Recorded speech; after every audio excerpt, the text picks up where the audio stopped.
You're listening to the Red Commentary Podcast.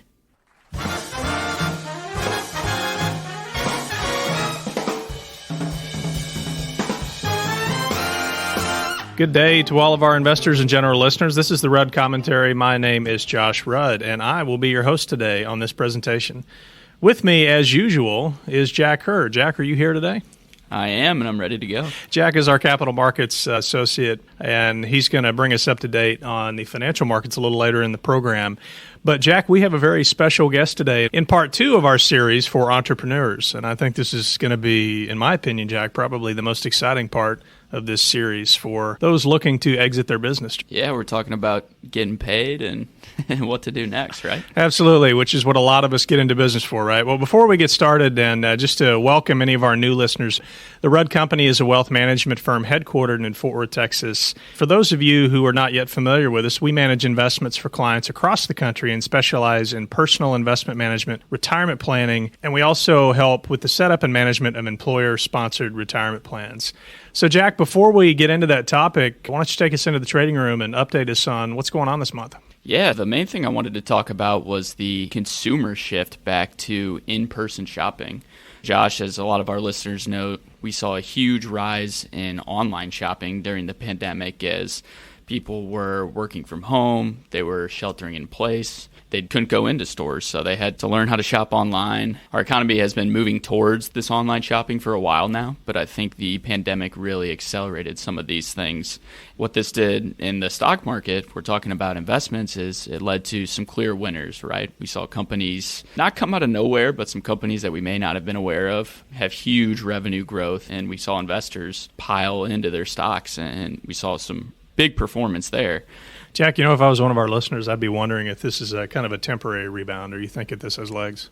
Yeah, well, that's what I wanted to talk about is this summer we have seen more shoppers return to stores. We've seen a lot of these companies that haven't been reporting earnings. They've been outperforming expectations, these traditional retailers. And what I'm curious of is if this kind of holds as we head into back to school season and then holiday shopping. My personal opinion, I think it probably will. A lot of people want to go back to stores. They want to get out again. But also there's some products that we all enjoy shopping for in the store, whether it's clothing or some of those specialty retail stores. Josh, I was actually just looking at a sporting goods company that is traditional retail that did really good. So I think there's a lot of potential there, and I think this trend could definitely continue. You know, I think you're so right, especially on just the experience, getting out and actually shopping. I was informed by my 17-year-old son that the Fast and Furious franchise is actually on number 9 right now, and everybody's going out, and I guess going out to see that movie. But what I'm wondering, and is related to your retail comment, is how many times are families going to go out with respect to shopping for clothes or back to school or to the movies? My son, if he really likes a movie, he'll go out and see it 2 or 3 times. But because of the Delta variant and some of the lingering pandemic issues, if those buyers are going to go out multiple times or if they're going to pretty much load up one time. So that was my question mainly about if this has the legs. It's going to be interesting to watch as we move forward. Yeah, and to transition this conversation to the stock market and type of opportunities there. A lot of our listeners know that we frequently talk about the consumer, and the reason we do that is because these consumer trends are so important to the economic growth overall, but also to what companies do, how they react to a certain environment. We've seen a lot of these high valuations and these high growth names during the pandemic that I was discussing earlier. And the reality of the situation is that they just may not be able to grow as fast as they did during the pandemic with more people shopping in stores. Absolutely. Or maybe just purchasing a lot of that online. Should my son watch that movie online or go to the theater? You know, exactly. That's a big deal right now. Yeah, exactly. Like you were pointing to earlier, see a return to these high-quality staple companies. Some may refer to value investments that we shop at on an everyday basis, whether it be in person or maybe more in e-commerce. So just wanted to talk about the investment opportunities there, and that's something that we as advisors will be looking at closely and trying to monitor these trends as we head into the holiday season. So, Jack, I'd now like to introduce our special guest for part 2 in our series for entrepreneurs, Mike DeLitta. Welcome, Mike, and thank you for joining us on our program today. Well, thanks, Josh. I appreciate the invite. I know Jack and I are very excited to cover these topics. Mike, part 1 was really for entrepreneurs that were right in the thick of it and starting a business or figuring out how to invest in while they were running their business. But this is really different. I know you've got some experience in the exit side of the business and really have just built a great company. So I know our listeners are probably very interested in hearing about you. So why don't you tell us a little bit about yourself and your professional background and really what led you to make that leap from what I'm guessing is a pretty stable job into starting a company? Well, excellent question. I graduated from UCLA School of Medicine back in 1986, and my initial intent was to go into family practice, but my wife at that time had really kind of directed me towards a path of occupational medicine. She was working for somebody who had a direct lead into a position that was being advertised in the oil and gas industry. There was a large oil refinery there in Southern California, and they were looking for some medical folks. So interestingly enough, I applied and got it, and I worked my way up to medical director over a period of about 15 years. We relocated to Texas probably at 14 3/4 years because the oil and gas company was consolidating here in Texas and they needed one of the medical directors there. So we moved there. I think it was December 31st of that particular year. And on April Fool's Day, I was driving into work and I heard on the radio that our company was being bought out by a larger oil and gas company. And I actually thought it was an April Fool's joke, and unfortunately it was not. And the company approached me and said they wanted to retain me, but they wanted me to move to Chicago. And I said, no, that's not going to happen. So I decided to leave and do what I kind of did for that company, but to do it on my own. And it was scary for me because I was really not a business person. I was a medical guy, and that's what I knew. So it was really a difficult decision, but it was one that I thought I'd give a go at, and honestly, I'm glad I did. Well, that's very exciting, walking us through that and telling us that story. I know that you caught my attention there. I'm very interested now. I'm kind of hanging on the edge, wanting to hear a little bit about this business that you started and recently sold. Just, a brief history of what you did and kind of what your products and services are and how you became a real competitor in that market. Absolutely. It was a medical consulting company, and what that means is we put together a group of services. The flag service was our telephonic case management for injuries, which 25 years ago was just unheard of. Of course, we know of telephonic case management now because of this pandemic. You can't get into your doctor's office, so you call your doctor and you get on the phone with a doctor or nurse, and you tell them your problems, and they diagnose you and treat you. We were doing that 25 years ago. So that was kind of our flag service. But we also did OSHA and DOT mandated physicals, and that consisted of like commercial driver license physical exams and audiograms for hearing programs, pulmonary function tests, respirator certifications, and so forth. You get the picture. These companies really didn't know how to do that, especially the smaller ones. The larger ones did, but unfortunately, they started laying off their medical departments and they started outsourcing. So it was just a perfect segue for me. So when I started, it was something that I didn't really have to struggle really hard with because I had a niche and there was nobody else doing that. And so, Mike, I'm assuming you talked about your wide array of services and everything you did. Was that the primary reason for your business's success in the long run, or do you attribute that to something else? I think that was part of it. I found that the services that we were providing were really lacking in the industry because of that lack of in-house medical departments. But even those in-house medical departments didn't really have the quality of service that my company was offering. So I focused a lot on customer service, quality of service, but also very important was we were providing significant savings in workers' comp costs. Because a lot of these companies, when they had an injury, they didn't know what to do. They just sent the person to an emergency room. The emergency room would take the person off work for a few days to follow up with their personal physician. And those people just got lost in the system. But we were getting phone calls within minutes of these injured clients. So we were on the phone talking to them, and we could provide our clinical expertise by really triaging them over the phone and determining is this something that we can treat actually over the phone, or do we have to send them to a local clinic? And we had contracts with a lot of clinics all over the United States, so we were able to provide that. But we were just really focusing a lot on that workers' comp claim and what we called OSHA recordability. And briefly, what that meant was when companies would bid for jobs in the oil and gas industry, they would submit contracts. And one of the primary criteria for getting that contract was how safe your company was in providing that service, whatever it was. And it was measured by how many recordable or lost time injuries you had. And if that number was above 2, which was kind of commonplace in the oil and gas industry, you wouldn't get the contract, even if you were the lowest bidder. Most companies would be actually around 5 or 10.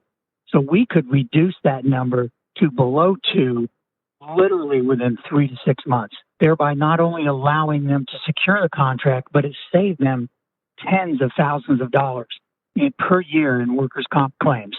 And in fact, some of our larger clients, we literally saved them millions of dollars annually. And that was information that we were getting feedback from our clients when we would have kind of a debriefing at the end of the year. So at the time of the sale of my company, I had 140 employees, and we were operating in all 50 states, Canada, Mexico, parts of South America, and a couple of countries in Europe. This company that I started literally was out of my living room with my daughter. And that was about 18 years prior to the sale. So it took me 18 years to get me to that point. That's incredible. I appreciate you walking us through that. What I found interesting also is that the economic value that you were providing your customers was just measurable, and it was a wonderful place to be. You were clearly in the right place at the right time, providing a valuable service. I know our listeners are very excited to hear that. And I'm glad you kind of took us into the size of your company just before the exit, because that's really what our program is about today. And I know part one I had mentioned to you was about entrepreneurs in the earlier stage, but we'd like to speak to those entrepreneurs that are maybe entertaining an exit from their business, sometime, maybe not next year, but sometime in the next 5 or 10 years, and are questioning whether or not that's something that they should be working through or considering whether to move forward with that or not, and really just how to begin the process. And I think also, Mike, how to seek help. And of course, you were talking about how valuable your services were, and I know our listeners may be thinking about how to maximize their value for such a successful business on the sale, and how to make sure they're getting what they believe that business is worth. So, Mike, I think from my perspective, I'd like to hear your thoughts on when might be a good time for a business owner can start considering whether or not an exit is possible. Was there a signpost, or was there a time in your business where you thought, you know what, this is a pretty successful business and it's probably worth more than I think it is? Excellent question, Josh. I absolutely loved what I was doing. This was, to me, not a job. Every single day I'd wake up and I just loved what I was doing. But there came a point where I wanted to be able to still be healthy, still be young, and enjoy my retirement. And I wanted to be able to have the finances to do it. So one of my initial thoughts was turning the company over to my kids, because I had all 3 of my kids and my daughter-in-law and my nephew and my niece working for the company. And my initial thought was just hand it over to them, but that wasn't going to give me that financial stability I was looking for. So I had to make the decision of selling the company. And that was a difficult position for me because of my kids. But I do know that it took me some time to decide the right course, the right action, and the right time. And it's not something that you just flip a switch and say, I think I'll sell my business tomorrow. It can take several years looking for that right buyer and for the right price. Yeah, and Mike, you talk about those steps you have to take and how it all doesn't happen right away. And I'm just curious, when you initially made the decision, what were some of those first steps you take? Did it take you a while to get through those steps, or was it immediate? I don't think so. My situation was a little unique in that I placed my business up for sale because of some legal issues I was having with my business partner. And this was going to be the best way to remedy that solution, was to essentially sell the company. I kind of wasn't ready to go yet because I still enjoyed what I was doing, but I had made a pact with myself years and years ago that I would retire at 59 and a half. And ironically, even with all these situations that came up and kind of pushed me into selling, I retired at 59 and a half. So it still, to me, worked out really well. But for me, I needed to find somebody to take over my role as president and CEO to get that company to that next level so that I could sell it for what I wanted it for. Yeah, that makes sense. And when you made the decision you wanted to sell and you started looking for the successor, did you end up involving any other professionals, whether it be outside the company or even key employees inside of the company? Absolutely. Yeah, there were actually about 4 categories, if you will, of professionals that I used. One was somebody who was really experienced in selling companies. I actually found a guy that's all he does is come into a company and prepare that company for sale. They get all the finances looking absolutely perfect so that they can get the maximum dollars or bang for your buck. Also a lawyer that you could trust. I know that might be an oxymoron for some people, but I wanted to make sure that I had somebody that would really have my back. Of course, financial planner is extremely important. And lastly was a CPA who was familiar with my business. So in my case, that CPA was the company that was doing the taxes for my company for the last several years. So it was somebody who was very familiar with the business. And I utilized every one of those professionals for the sale.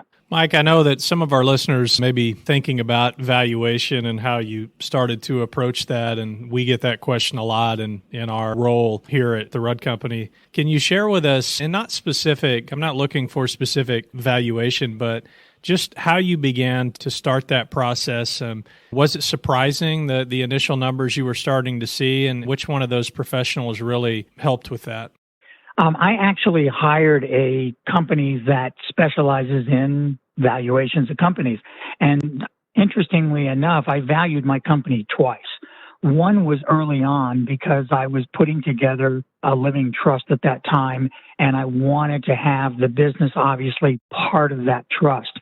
So I needed to have a valuation done of the business. And that was beneficial because at that time, it was still somewhat early on in the business. I was wearing a lot of hats. And one of the things that came out of that valuation was that if I got hit by a bus, the company would fold. And so it really opened my eyes to start delegating and having those key employees in place so that if in fact I stepped away or had a heart attack or whatever, I had people in place that could keep that business going. And then the second time I had it valued was when I was looking for that replacement president and CEO so that I could have a number that I was sharing with him, the number I was looking to sell for, and kind of a financial incentive for him to say anything over this number, you will get a percentage of. Well, thank you very much. That was a lot of good information that I know is very valuable to our listeners.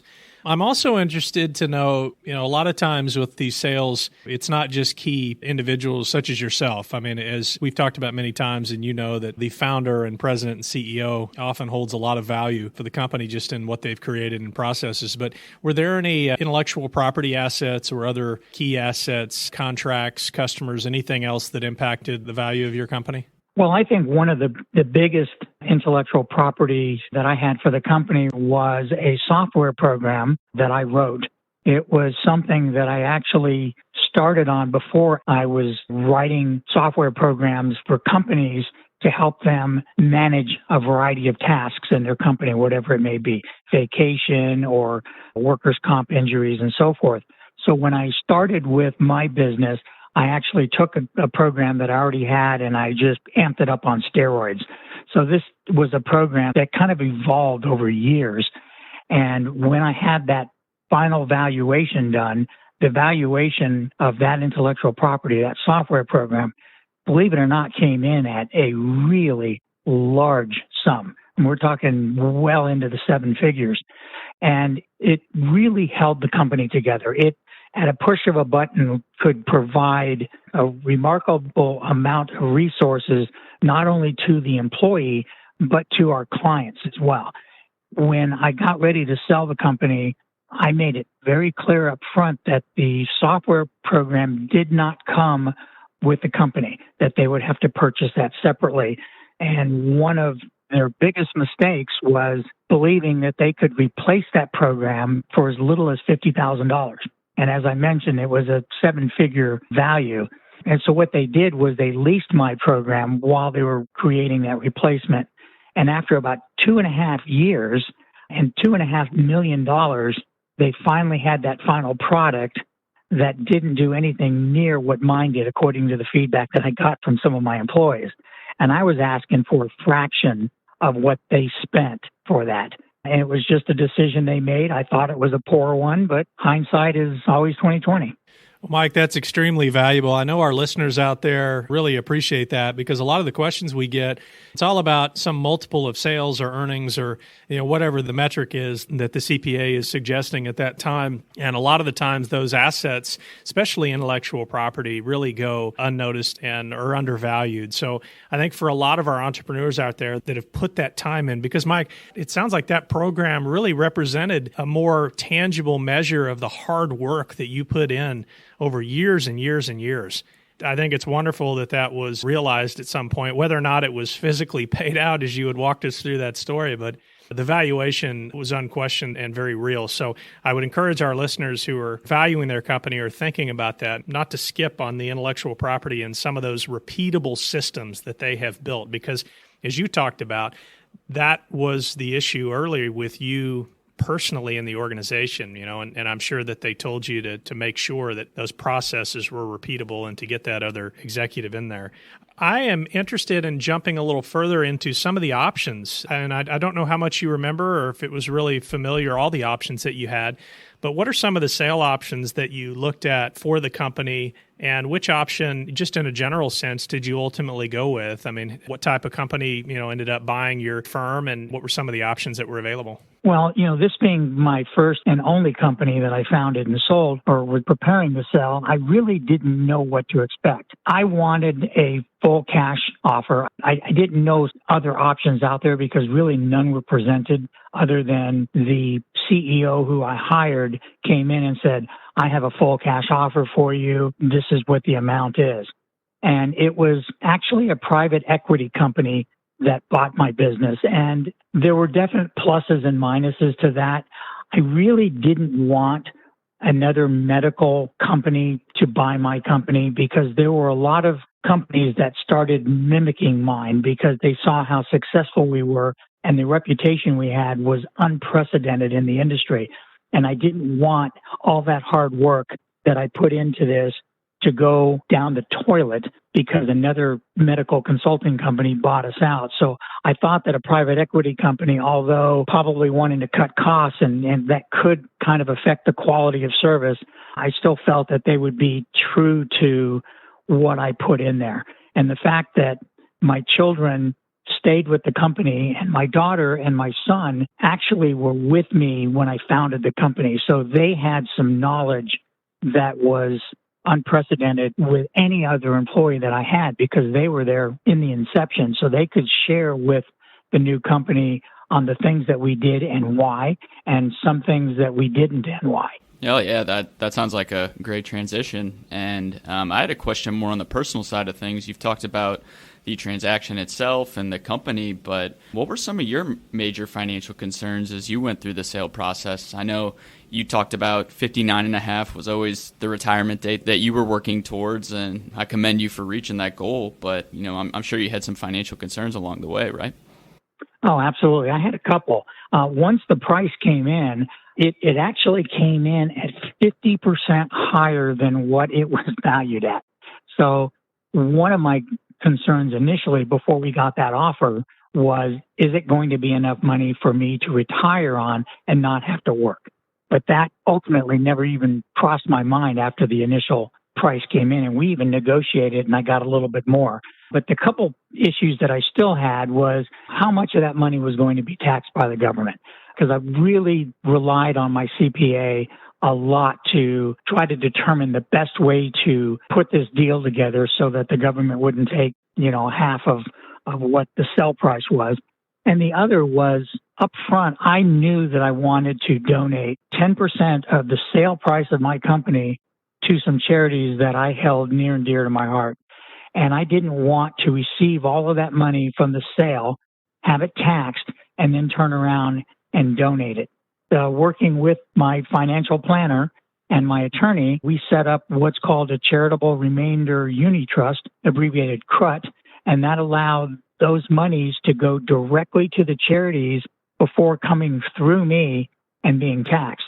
So that was huge for me and a tremendous amount of savings on taxes. And I was still able to use that as a charitable donation. So that worked really well. And I highly recommend that to anybody who is interested and looking to use some of their sale monies to their charities of choice. Well, Mike, I appreciate that. And we probably should have had you on our podcast for charitable giving as well. It's very valuable, and I appreciate that. And like Jack said, you were planning that exit and to coincide, I think, with a retirement date that you had in your mind for many years. But what I think some of our listeners are probably interested in is, what about now? Have you considered starting another business, or are you just going to use this opportunity to continue your retirement and doing the personal things that you enjoy? Well, I had an opportunity that presented itself about a year after I retired about going into another business, and it was completely outside of the medical consulting because I had a 5-year no-compete that I had to sign, so it had to be something completely different. And honestly, I really had zero interest in starting a business from scratch or even acquiring another business. I wanted to enjoy my retirement. One of my big hobbies is I'm a scuba instructor and have been since 2010. I do a lot of scuba instruction. I lead scuba diving trips all around the world, and I absolutely love that. And my beautiful bride loves it as well, so we get to do something together. We also have 9 horses. She's teaching me how to ride. I'm learning how to show these horses at horse shows, and I'm more busy now than I probably was when I was president and CEO of my company. So I'm just loving my retirement and have no interest in starting from scratch or even working other than something that I really enjoy doing, like scuba diving. Mike, there are very few things that equal being underwater, how much quiet and peace it is under there, isn't it? Absolutely. I really appreciate you spending the time on our program today. I can't tell you how valuable this was for myself, Jack, and our team up here, and also all the listeners that we have, our clients. And I have to ask, do you have any advice for an entrepreneur that imagine they're 5 to 10 years out, their business is really getting much bigger than they thought, and they think they're maybe a little too young for retirement, but are starting to think about the possibilities of an exit? Do you have any advice you can give them to work through that, wrap their mind around that, and if they decide to, possibly even make that process a little easier? Sure. Well, I'll tell you, I'm really lucky that I sold my business when I did. And I say that because look at how things change in our country. We're in the middle of a pandemic now. Some businesses are thriving while others are closing their doors. And it's just such a challenging time now. So if you're closer to that 1 to 2 year time frame, I would highly encourage looking sooner rather than later. And for those in 5 to 10 year, kind of stick it out a little bit. Well, I appreciate it, Mike. Thank you so much for your time today. We really appreciate the contribution to our program, Mike. Well, thank you so much for having me. It was really enjoyable, and I appreciate the invitation.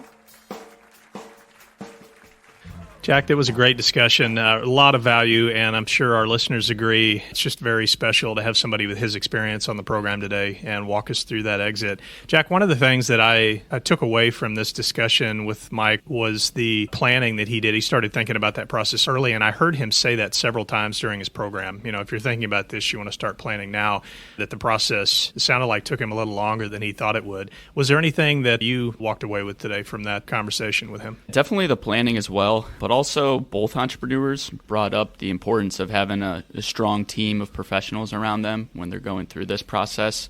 So whether it be attorneys, accountants, and most importantly, financial advisors, I'd welcome all of our listeners to start to build that team and to reach out to us if they need any help with these type of things. Absolutely. That's something we do, acting as a business owner's financial advisor through that process. It's not only something that we do, but it's something that our team really enjoys here.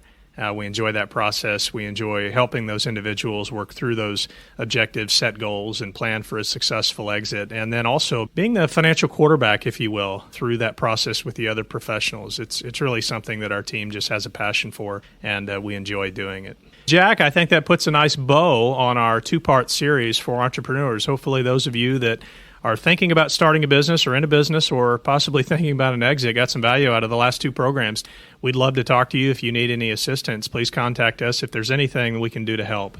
And thank you to all of our listeners for taking the time to listen today. And as always, if you enjoyed this program, please subscribe to the Red Commentary on Apple iTunes, Google Play, or your preferred podcast platform and never miss an episode.